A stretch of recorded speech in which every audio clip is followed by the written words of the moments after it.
Let's now go to Bernd Lange because he is a top negotiator for this file.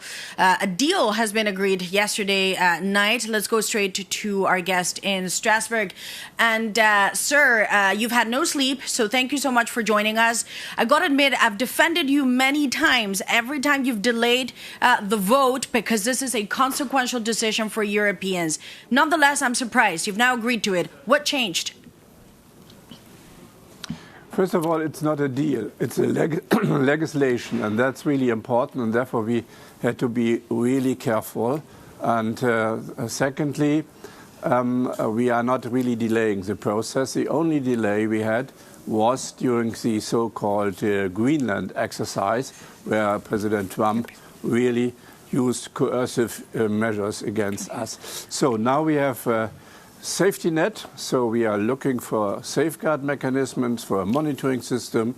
We are looking really to suspension clause, and we have also a clear sunset for the whole legislation. So this is a package which gives predictability and safety for us, for our consumer, and for our industry, and therefore I'm quite happy that we concluded it. But, sir, do you honestly believe that? Do you think you're going to have a more stable relationship with President Trump? Because some would argue you've agreed to it because it's threatening you to double tariffs on the cars. That's really what changed, nothing else.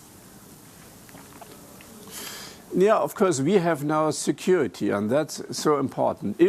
And as you know, this current legal base in the United States, the Trade Act 122, is expiring on the 24th of July. And nobody knows what will come after. And we have now clear criteria that if our deal is not respected on the US side, then we will lift again the tariffs. Or secondly, as you know, the United States have really increased tariff for washing machine and other products after the deal of Scotland was concluded, and we want to bring them back. And also this has to be in our legislation. So this gives us assurance that we can act in a proper way if there are turbulences on the other side of the Atlantic.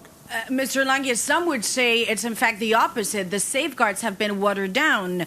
There is a clause here that argues the deal can be halted, but only after 2029. President Trump will be gone by then. Do you really believe you have the safeguards in place so that this is a balanced deal? I will not make any comment on the deal of Scotland. Now we have really a safety net.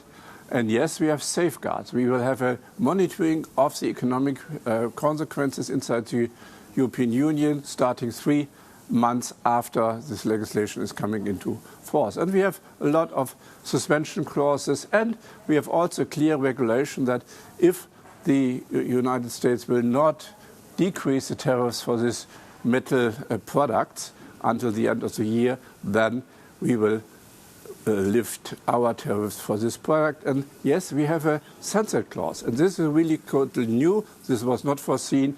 We will have an impact assessment about the whole exercise, and then we will start negotiations after 3 years with the United States. So there is a really big package for giving us predictability. Although, of course, the sunset clause only kicks in 2029, 1 year after President Trump leaves office. But I have to ask you about steel and aluminum, because this is very important for the European industry. What makes you think the U.S. will agree to lower them from 50%? Because we have seen no movement over a year. This is very painful for the European industry. That's not totally correct. So we have some movement on the 2nd of April. So I'm a motorcycle driver, and motorcycles are relieved from this tariff, so back to 15%, and some other products as well, but not all of them. So we are in contact, and we give them a time until the end of the year, and if then it's not happening, then we will come back to our tariffs. So there is some room for maneuver on the US side, and I hope that the US administration will act properly. I just have to ask a final question. Now that you've agreed to expedite this, you say, I hope the U.S. will agree and comply too. Do you trust President Trump ultimately? Do you honestly believe he will go through his words? You never know what is coming in his mind, but we have the possibility to act. So if the conditions are not fulfilled, then we will re-establish immediately the European tariffs for US products. And this is a clear message. Stick, President Trump, to the deal of Scotland. Then, of course, we can act in a proper way. If not, then we have our countermeasures ready. Well, Mr. Lange, thank you so much. I know you had a very short night, so thank you. Appreciate it for joining us this morning.